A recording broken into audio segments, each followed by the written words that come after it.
Okay, continuation sa video natin. Ito, ipapakita ko sa inyo yung yun. Mayroon silang tinatawag na speedboat o rape. Pag may nalalaglag or either may re-rescue sila, yan ang ginagamit nila. Kagaya nito, pag mayroong explain ko sa inyo, no, pag may tao na ito, yung nag-suicide, gustong tumalon, or either inano siya, pinagkaisahan ng mga kaaway niya, tinapon siya ng dagat. So once na nandun na siya sa sa tubig, ang isisigaw ng yan barko dito is man overboard, no? So ituturo kung sino yung nakakita, ituturo kung saan banda para makita ng mga crew. So i-rescue siya. So matagal yan siya kasi itong barko kasi hindi pa ito parang sasakyan na liliko ka or mag-break.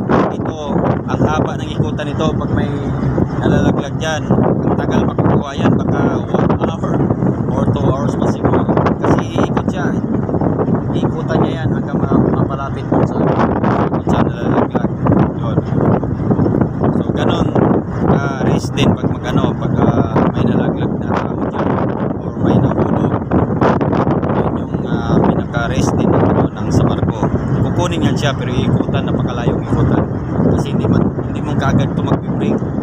Napakalaki nitong barko, hindi ito parehas ang sasakyan. Napakalaki, oh. I think dalawang dalawang engine ito eh. Mga ganito naglalayag, minsan ang nila is isang engine lang pinapandar. Okay?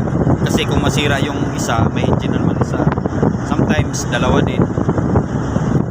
Yan. Hindi ko alam kung ilang nuts itong takbo, pero palagay ko siya mabibilis na rin.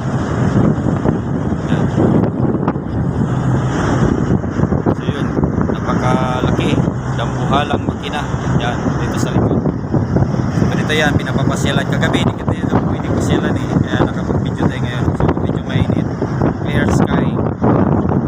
So yun, tinatawag sa amin pag tumatalon kami ng skydiving kami. So yan, clear sky na.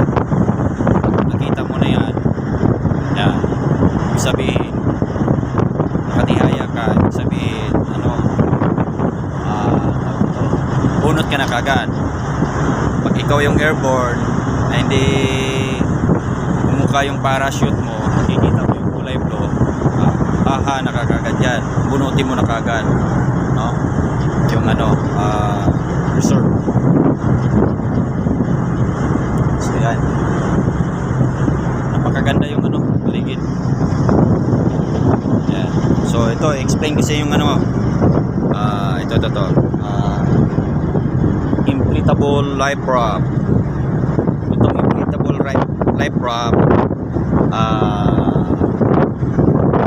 nagagamit lang ito siya pag lumubog yung barko, or yun na nga, papalubog yung barko or lumubog yung barko.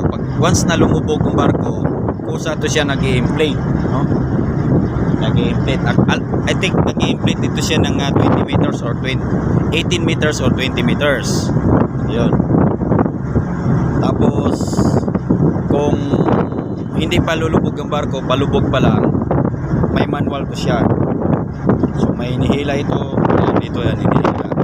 So ang umihila nito yung mga assign dito sa sa barko dito, sila yung maghihila nito. Kung may alam din yung hilahin, kasi alam mo na palubog yung barko. So kung alam mo, ikaw na maghihila para mag-push siyang tatapon doon at saka mag-inflate siya. Ang gagandahan itong life raft is kompleto ito siya. May dito, may pagkain, may gamot, yan. Ang capacity nito is 42 persons. Sabihin ko 42 persons, napakalaki siya. Pero maliit siya dahil nakalagay sa parang box. So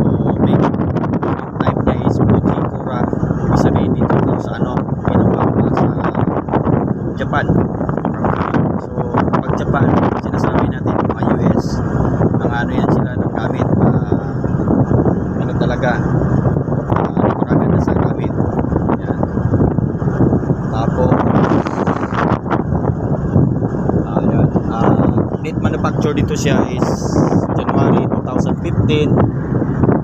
Yan. April 18, 2024 yung date last serve niya, yung pag-inspect niya.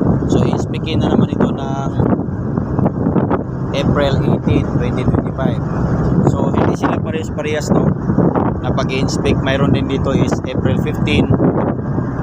Tapos ang kanyang date of inspection is May 2, 2025.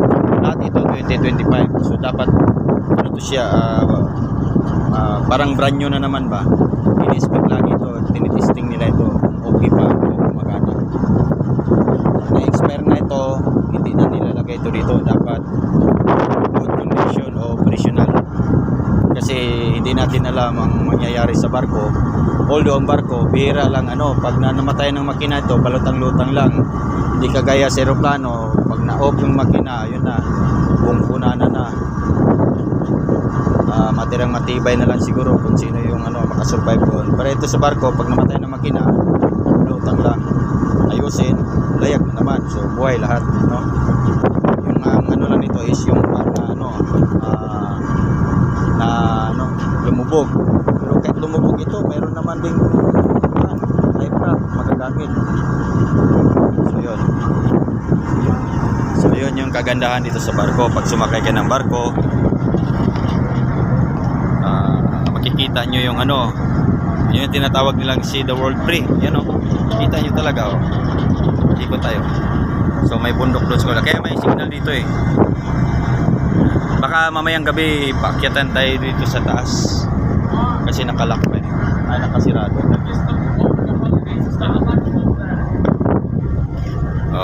May nagsasalita ala doon Chinese dito, nilalak nila ito dito. Ano ba itong lugar nito?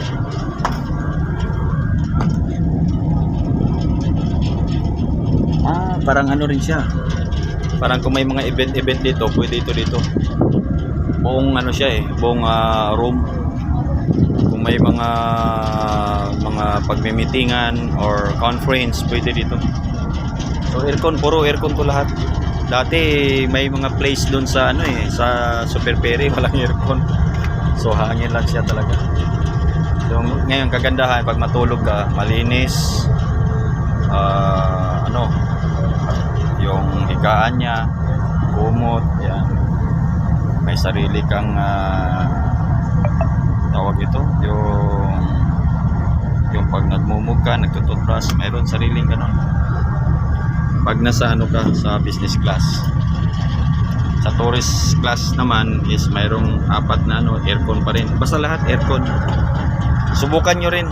Milyong-milyong Pilipino sumasakay ng aeroplano at saka kung pang craft na sinasakyan, Cebu Pacific o dito subukan nyo naman sa Tugo.